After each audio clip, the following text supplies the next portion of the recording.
So I've done all the villains, I've done the communities, and now everybody wants to see me do all the characters. I don't really know why. I know this list is gonna make a lot of people very angry because this character's too high, or this character's too low, or this character just isn't on it at all. With that said, just like every list you've ever watched on this platform, this is the factually correct top 100 Walking Dead characters. If you disagree with me, then you're just wrong. I'm kidding, of course. This is my list. Let me know your list, or like the top 25 characters, because 100 is a lot. I'm not gonna go through every single character we've seen. 100 is quite a bit. You'll see some names that you probably haven't thought of in a long time. There are so many characters that I've moved around on this list, thought, I don't know, maybe this person's too high, maybe this person's too low, and I just had to figure out what my grading criteria was gonna be, and I was doing like character arcs or their impact on the show as a whole, and eventually I just decided I'm going with my gut feeling. So why is this character above this character? I don't know, that's what my gut told me to do. This video is sponsored by Treats. They're a company that ships certain snacks from all around the world. A lot of different flavor snacks aren't available everywhere, like these fried chicken Doritos in Japan, so Treats offers you a solution to try some of these crazy flavors. I have not seen what's in here. I'm gonna open it right now and try some treats along the way, because who doesn't love seeing somebody eat while they talk in a YouTube video? Also, anybody who skips this portion of the video is gonna be really confused why I'm eating such strange snacks along the video, and that'll be pretty funny. All right, let's see here. Oh, interesting. These are from South Korea. Wow, this is a lot of snacks. Okay, let's see what everything is. What is this? Toasted seaweed. Strawberry corn puffs. I'm gonna try those for sure. There's Choco Boy. This is way more than I thought it would be. All right, I'm gonna try one of these Choco Pies. This is like every Little Debbie snack I've had, but way better. That's very good. So use the link in my description or use the coupon code Thrifty Typewriter to get 15% off your first order. So let's get into it. The top 100 characters of The Walking Dead.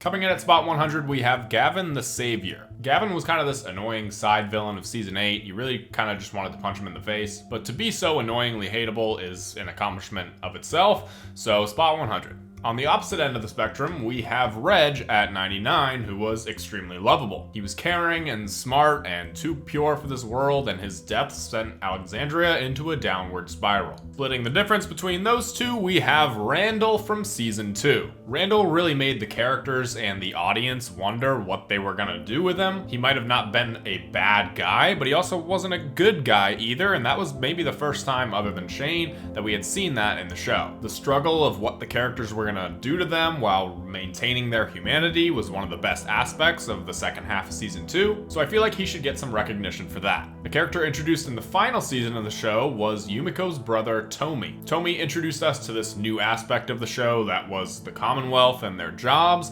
and also kind of how dark the Commonwealth was, because he was very happy working at a bakery, but he had experience as a doctor and they forced him to do that instead, so it kind of made you wonder what the Commonwealth was really up to. In 96, we have Oscar, who was one of the better prison inmates of the show. He had a pretty big moment in the episode Killer Within by choosing to not kill Rick and instead kill his buddy, and he became part of the group for a little bit until he was killed by Rick's hallucination of Shane, so that's pretty memorable. Number 95, we have another character from season 11, and that's Carver the Reaper. Carver was also kind of annoying, but he was very perceptive. He knew that Daryl was up to something, so I'll give credit to him where it's due. 94, we have Negan's wife, Annie. This placement is more of just what she represented as a show, and that's Negan's kind of full circle redemption. She could see the light in him when most of our other characters thought of him as just being pure evil. 93, we have Jared, who was maybe the most actual evil savior of the bunch. I recently made a video on Here's Not Here, and in that episode they talked about a pure evil person called Crichton Dallas Wilton, and in season 8, Jared might have been Morgan's own Crichton Dallas Wilton. Go check out that video if you haven't seen it already. Another savior comes in at 92, and that's Arat. She was a high-ranking member of the Saviors, but eventually went on to change her ways after Rick took over, but her past sins definitely caught up with her, and Oceanside executed her in a pretty,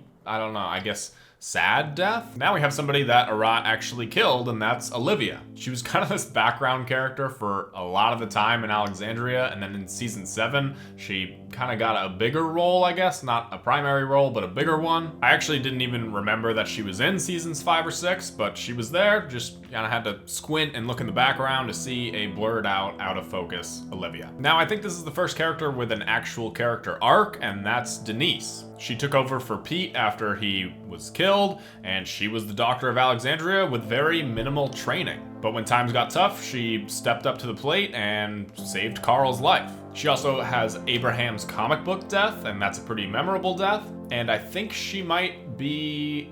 I have to think about this. I think she might be the first victim of the Savior's attack on Alexandria. I could be wrong. At 89, we have Cindy, who was kind of the character that embodied all of Oceanside, and Oceanside wasn't my favorite community. It was probably the worst in the show. I also don't really remember what happened to her. So, yeah, number 89. At 88, we have Martinez, which was the governor's right-hand man. He went on to do his own thing and eventually ran into the governor again, thinking that, you know, we have both changed our ways. We can maybe share the responsibility of leading these people together. But no, the governor kills his former second-hand man and then goes on to the prison. At 87, we have Morales. Now, Morales is a character that, I don't know, some people might think should be higher up on the list, but he's kind of just a glorified background character. It was cool to see him return in season 8 for the 2 minutes that he was in it. And that was kind of just for the audience to be like, see, look, there, you found out where he was, you found out what happened to him, and now you can shut up and never talk about him again. 86, we have Dawn from the hospital. I don't really like Dawn. I didn't think she was a compelling villain. I also really hated that storyline in general. It went nowhere. So that's probably a bias on my part. Some people might think she's a better villain, but 86 sounded right to me. At 85, we have Tomas. Not Thomas, Tomas. He was definitely the worst of all the inmates, but he served his purpose because we wanted to see Rick Grimes continue steeping down a darker path, and he took out the threat that was presented to him, and that was Tomas. At 84, we have Otis, who is maybe the most unfortunate death in the show. He was at the wrong place at the wrong time with the wrong person. He was too pure for the world. He probably wouldn't have made it far anyways. So at 83, we have a pretty late addition to the show, and that's Toby. He was a great villain for this side plot of the Rotten Core, and I think if he had survived or if he had been around in the show longer, he would be way up on this list because there was always something off about him. He was friends with Lance Hornsby, so that tells you something. But you know what? They should have known that a guy named Toby would turn out to be evil. 82, we have Aiden Monroe. He was pretty clueless. He was in charge of Alexandria's runs, and obviously we know when Rick and the group got there, they didn't know a damn thing about going on runs, and that was basically all due to Aiden. But he has a pretty memorable death. He sacrifices himself for the others, so 82. At 81, this is probably my most disappointing placement, and that's Pope. Pope had the potential, just like Toby, to be a fantastic villain. He was extremely menacing. He had one of the greatest themes in the show, but he was pretty much, in the end, just wasted potential, as you'll see with a lot of characters on this list. Had he gone on, just like Toby, he'd probably be way up on the list. At 80, we have Pete Anderson. Pete really is the marker for the time period that this show was going for. It was more of like a modern drama. It wanted to introduce some more normal aspects from like a lot of the dramas that you'd see on most other television shows. He also helped further the development of a lot of other characters like Rick and Carol. Number 79, we have Virgil. Virgil was extremely important to the overall story, even now where the Walking Dead universe is headed. He's the one who sent Michonne out to go and find Rick, so gotta give him credit for that. He also just kind of disappears in the show. Go watch my unanswered questions video. I talked about him a little bit more in depth there. He is in one episode and then never mentioned ever again and never seen again. Next up we have Richard, and to be honest, season 7 out of all the seasons is probably my least favorite season, so I actually had to look up who this was. I totally forgot about him, but he was kind of in the show to serve as a purpose to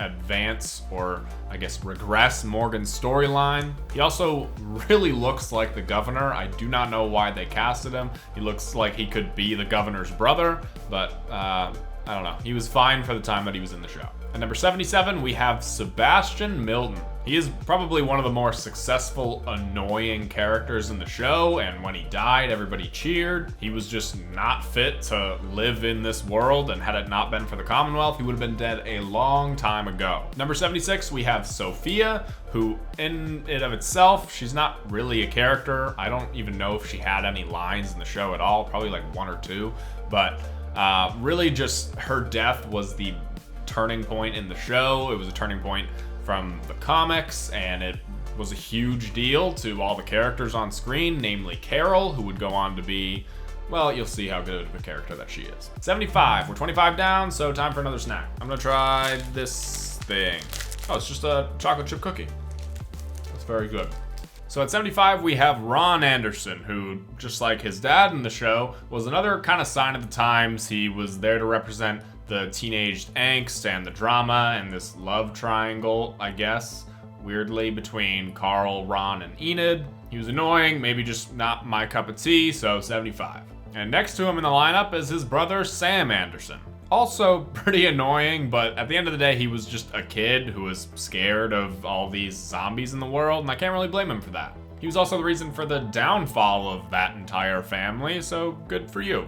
At 73, we have Milton. Another character kind of like Otis, who was just there at the wrong time and with the wrong people. He was kind of like this pre-Eugene. He wasn't a liar though. He was actually smart and could have helped the group in many ways had he survived. At 72, we have Henry. I think a lot of people don't really like Henry, but I personally think he filled the shoes of Carl pretty well. His death is also the most disturbing of all the deaths for the Pike scene for me, simply because of what it did to Carol. Now this next stretch is going to be characters who were only in like 1 or 2 episodes, but were fantastic. So at 71, we have Eastman. Again, I just made that video on Here's Not Here, and Eastman was fantastic in it. One of the best complete character arcs in the whole show, in my opinion. At 70, we have Lucille, Negan's wife. Obviously, their chemistry in the episode was perfect because they're married in real life, and that translated very well on screen. And number 69 is Dr. Jenner. He was in one, maybe 2 episodes. I think he was at the end of episode 5 of season 1, but primarily he was in 1 episode. But what he did for the group, telling Rick that everybody is infected because the disease is airborne, had huge implications going forward, so he's very memorable for that reason. And number 68, we have Gareth. Gareth is probably one of the better villains in the show, even though he wasn't in it for all that long. He just kind of got lost in the world and was forced to change, but maybe he changed too much and then went in over his head when he had to face Rick Grimes, just like most people. At number 67, we have Joe, and I guess by extension, all of the Claimers. He might be an example of actual true evil in the world, not just people who got lost along the way like Gareth, but Joe might have been true evil even before the apocalypse. Also, I think he has the most memorable death in the show, so gotta give him that. And number 66, we have Heath. Heath is kind of like a meme at this point because just like I talked about with Morales earlier, everybody's just wondering what happened to him, where he is, and maybe we'll get a mention of him in one of these upcoming shows, who knows. But when I was rewatching season 6 pretty recently, Heath is in it a good amount, and it shows why everybody is still wondering where he is, because Heath was a pretty good character. He was funny, he was witty, and overall a pretty capable survivor, so yeah, he was definitely up there. He could have been part of the main group had he been around for longer. So yeah, where's Heath? At number 65 and 64, I'm putting Lizzie and Mika. One of them was too pure for the world, and one of them was too psychotic for the world, even in the age of the zombie apocalypse. So that tells you something. At number 63, we have Tobin. Tobin was another kind of glorified side character, but he was with Rick after he took over Alexandria, kind of all the way through, and he's also part of the most underrated episode in the entire show, Do Not Send Us Astray. 62, we have Axel. Axel was by far the best of the prison inmates that they met. He was a good character. He was a potential love interest for Carol, and he I don't know, he might be wasted potential just because he died, but also they were gonna have this storyline where they were gonna make him a serial killer. So in some universe out there where they did that, that might be interesting, or it might have been terrible. At number 61, we have a character I don't know. At number 61, we have Leah, the only love interest for Daryl among the 11 seasons of the show, so she has to count for something, right? She had a pretty good character arc. It kind of fell flat towards the end, like a lot of the characters in season 11, but she represented something new for the show and something new for our characters. At number 60, we have Nicholas. Now, a lot of people hate Nicholas, and I guess my gut feeling about Nicholas is that he did have a really great character arc, and he was very annoying. He represented a big threat to one of the best characters in the show, Glenn. So obviously as an audience, we didn't like him for that. But overall, I thought he was actually a pretty great character. At number 59, we have Noah. And I think the next, the next probably like 20 people on this list are all just wasted potential. But Noah's wasted potential was immense. They were setting him up to be this kind of like Reg's apprentice, and then Reg died, and then he was supposed to carry on. He was setting up to be this bigger character and a bigger focus of the group, but then he was brutally killed off. At number 58, we have Magna. I think it's funny because everybody, this new group that came after Rick died in the show is always referred to as Magna's group because she seemed like she was their leader, but she's also the worst one of them all. She started out pretty interesting. She didn't trust Alexandria or anybody there and was like, oh, maybe we have to try to escape. But then for the rest of season 9, season 10, and season 11, Magna didn't do literally anything. Number 57, we have Jessie Anderson. It's the girl that got Rick over Lori in some ways. And I actually really liked Jessie. I liked hers and Rick's chemistry together. I thought that they worked very well. So her death at the, hands of her son was pretty disappointing, but ultimately it made sense for where Rick's story was going. Number 56, we have Pamela Milton, yet another villain with wasted potential. I think that her turn from this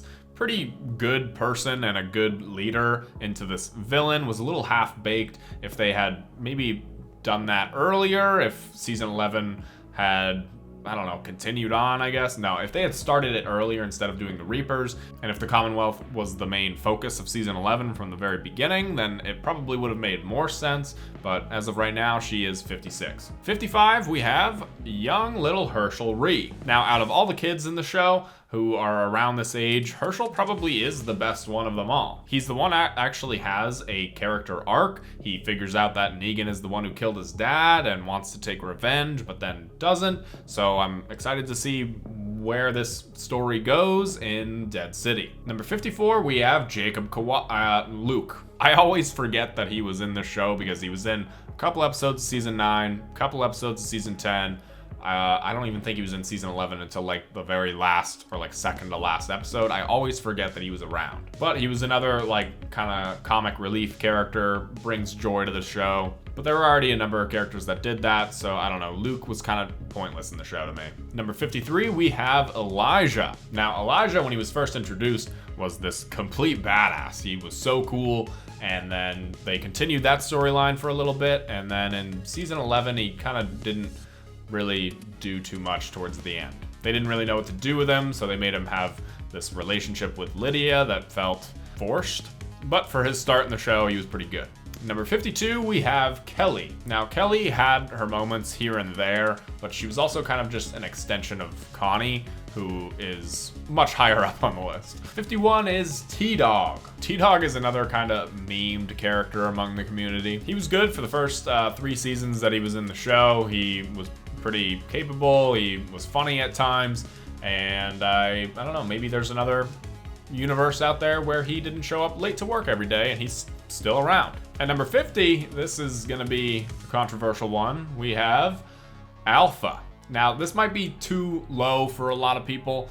Alpha to me was menacing in a lot of ways, but also very cartoony in other ways. There were some times that she was very threatening, like in the calm before, obviously, but then there were other times where just the things that she said and the things that she did, I just kind of laughed. Her Tales of the Walking Dead episode was great, though. All right, that marks another 25. Let's try this. Yeah, this doesn't look like something I'd eat. What are these? Oh, that's like beef jerky.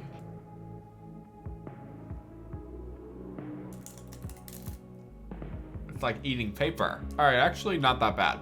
All right, at number 49, we have Lori. Lori might have been a bigger villain than Alpha was, playing both sides against each other, being a terrible parent to Carl, but her death was pretty big for the series and it caused a lot going forward, so I think 49 is appropriate. At number 48, we have Max Mercer. Max was really solely here simply because of the twist in season 11. I thought that that twist was great. I thought that was one of the best written twists for The Walking Dead, especially, that I had seen in a very long time. And she was perfect for Eugene, so everybody deserves a good happy ending love story. Good for Eugene and Max. At number 47, we have Beta. Now, Beta is the same as Alpha, but just actually more menacing. He genuinely did terrify me every time he was on screen. He wasn't cartoony in any way, so he was really just a better Alpha. Now, at 46, we have somebody totally different than Beta, and that is Gregory. Gregory was maybe the king of the annoying characters. He was so easy to hate, and that takes quite a bit of talent to pull off on screen because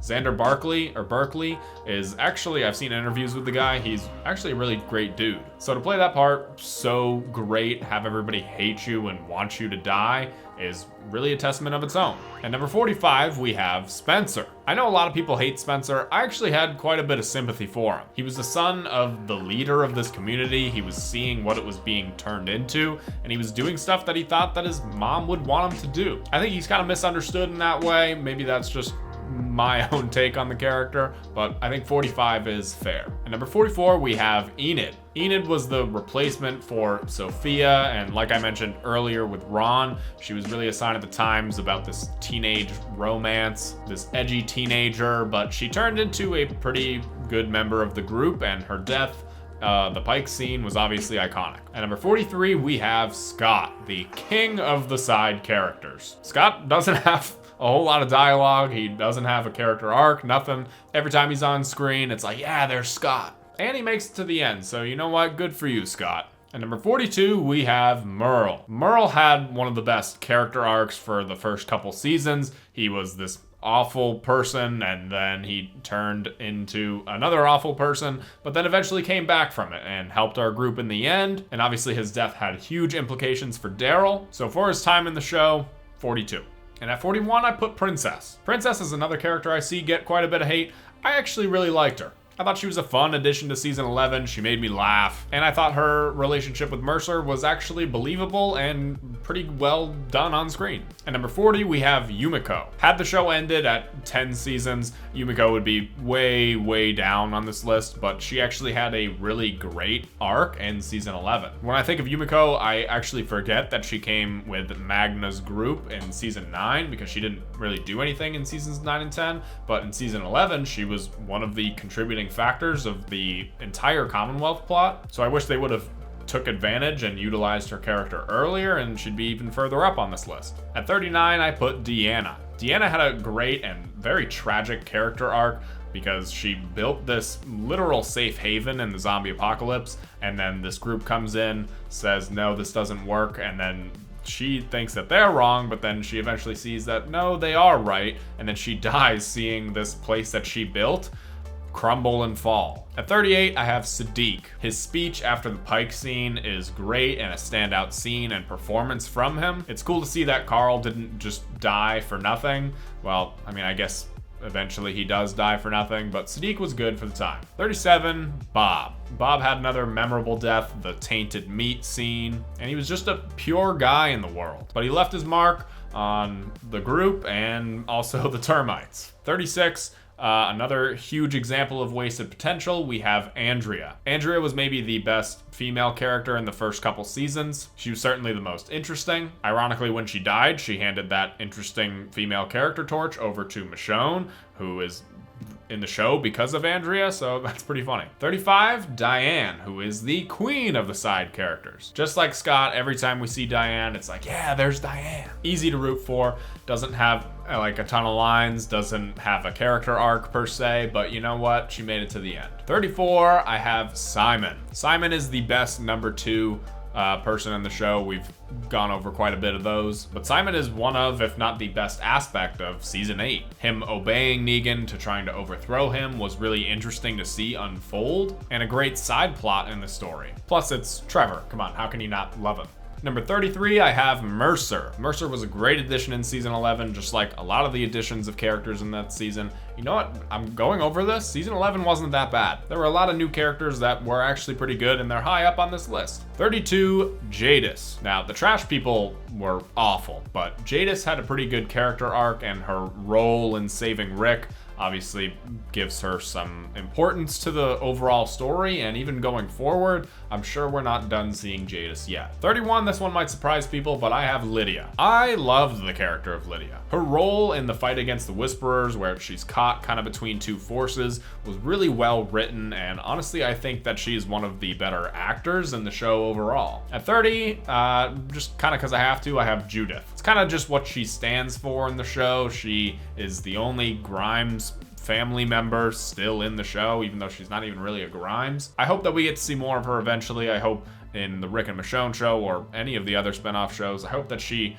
shows up and is older, maybe even the same actress, because it'll be a few years, I'm sure. But I hope that they give her an even more in-depth character arc. Number 29, I have Alden. Alden was easily the best savior out of all of them. He was another person kind of like Otis and Milton, who was kind of caught in the wrong place at the wrong time with the wrong people, but he eventually came back from that. He found a group that he actually was more suited to and became one of the best characters. 28, Tyrese. He had a smaller role than his comic book counterpart, but Tyrese went through hell and back during his time on the show, and his death episode, it's a pretty controversial one, but I think it is one of the series' best. 27, Beth.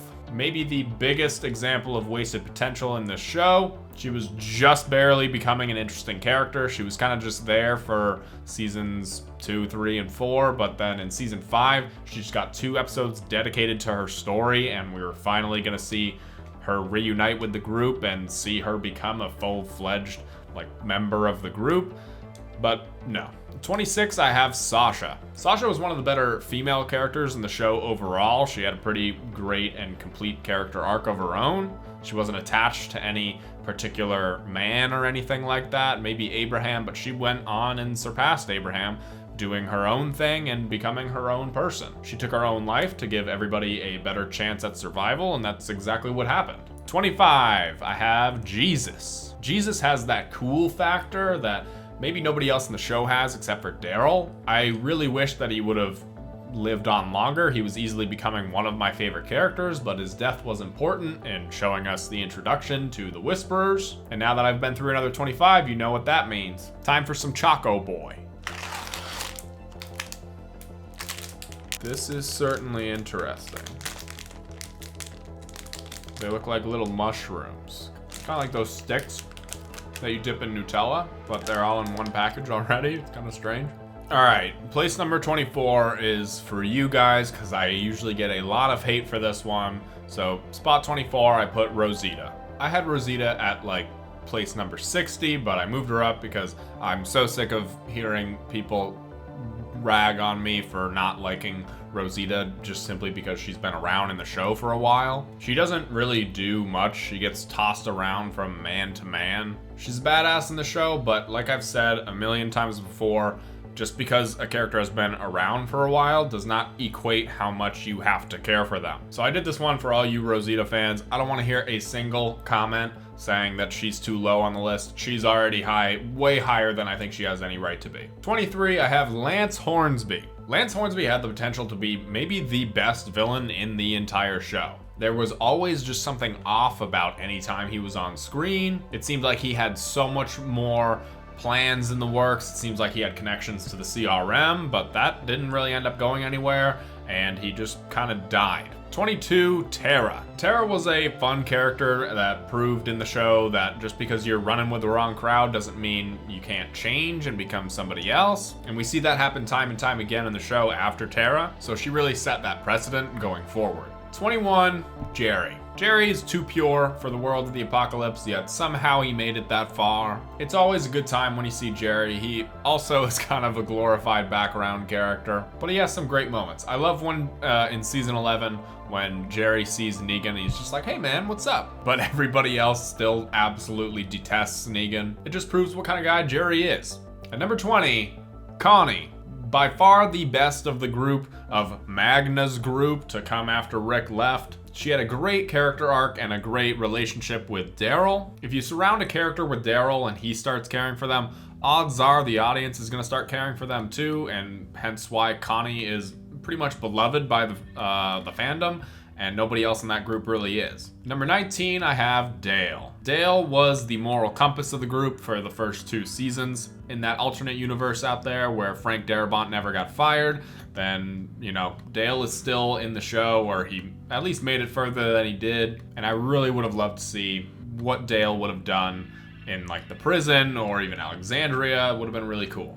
18, I put Eugene. Eugene's obviously a unique guy and character. He went through a lot as a liar about being a scientist with a cure, then to a defenseless and pretty annoying character, if I'm being honest, to a bona fide badass at the end. Also, his performance throughout all of season 11 is fantastic, and he's, I think, one of the main characters of season 11. I talk about season 11 a lot on this list. I didn't think I'd do that. At number 17, I have Dwight. I think Dwight is the best part of the Savior arc in season 7 and 8. I think it's a real shame that he had to go over to Fear, because I really would have liked to see what his character would have turned into if he would have joined the group, where he would have gone. So again, that alternate universe out there. 16 is the king himself, Ezekiel.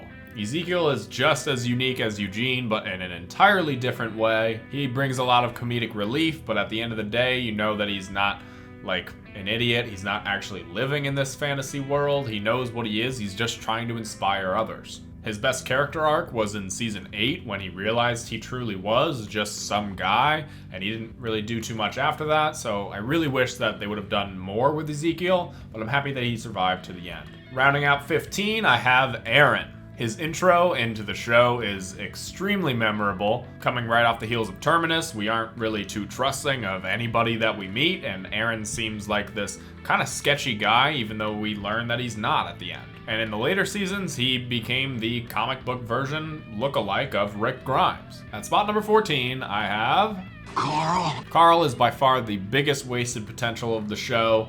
Obviously, you know, a lot's been said about Chandler Riggs and if he was fired or not. I have so many things to say about Carl. If you want to see what that is, I made a video on Carl and most of the other characters on this list going forward. You can check them out. I think it will be, nope, right here. At number 13, we have Abraham, the king of the one-liners. His death is completely overshadowed by another characters, but Abraham, I think when Abraham was gone, a lot of the comic relief, a lot of the lightheartedness of the show left with him. And overall, there was a big hole in the show from Abraham. I'm just now realizing that I completely skipped over Father Gabriel, but he's number 12. I just made this video on him. Go watch it. 11, I have the Governor, who is, I think, the best villain in the entire show. He was pure evil, and David Morrissey played him incredibly well. 10, I put Maggie. Her transformation from simple farm girl to leader of Hilltop and leader among a lot of the communities was really great, though I think her return in season 11, she didn't really do too much. I was really excited to see her return, but I don't know, she kind of just ran in circles with the whole Negan thing, so hopefully there will be some development in Dead City, and it's not just, I hate you, I trust you, but I hate you. But I trust you. At number 9, we have Herschel. Herschel was the highlight of the prison era of the show, the farm prison era. He really became the moral compass after Dale departed the show. And when Herschel left, that marked a huge turning point in where the series was going after that. At number 8, I have Shane. Shane is perhaps the most complex character in the show. People are split really 50-50 on whether or not what he said was right or what he said was wrong, not what he did. Obviously, everybody thinks what he did was wrong, but his ideals, his thoughts about the apocalypse and the world that they lived in, was he right or was he wrong? At number 7, Morgan. I will never forget the hype surrounding Morgan possibly reuniting with Rick and being on the tail all throughout season 5. I love just the idea that somebody who was like a one-off character in the first season of the show comes back, 5 seasons later to be a series regular. I always love seeing things like that, or like a character as a side character and then becomes a main character, but moments like this where, Morgan was in that first episode, they didn't know that The Walking Dead was going to take off like crazy. So for Morgan to come back all those years later and have the impact that he did, especially, or not only on this show, but obviously Fear as well, that's got to count for something. At number 6, this one might make people angry, Daryl. Daryl has that ultimate cool factor. He is, I think, the most popular character of The Walking Dead, even over Rick Grimes. I really liked him as a leading role in the show. That might surprise people. I've heard that they weren't too thrilled and he worked better as a side character, but I liked the fact that as he was the lead of the show, he wasn't just Rick Grimes. The writers didn't just turn him into Rick Grimes. They easily could have and said, oh, Rick is gone. Well, Daryl, now you're the leader of everything. They didn't do that. They kept true to Daryl's character, but just gave him more lines and a bigger role. At number 5, Glenn. Glenn's death was obviously the biggest turning point in the show in both story and also viewers. Glenn was the everyday pizza delivery guy who, the audience looked at and said, you know what, I could be Glenn in the apocalypse. He was the classic person going on the hero's journey and it was cut short, but everybody loves Glenn. How can you not? At number 4, Michonne. It's so weird to think that Michonne came in the show in season 3 because in terms of the characters that are left still alive, she marks as one of the top 3 most popular. She's one of the most beloved, one of the most smart, one of the most capable survivors in the show, and I think spot number 4 suits her well. Now, my top 3 are all kind of interchangeable. Depends on the day. I think that these 3 characters have the best character arcs in the entire show, and so I'm just gonna name them off really quickly for you. Number 3, Negan. Number 2, Carol.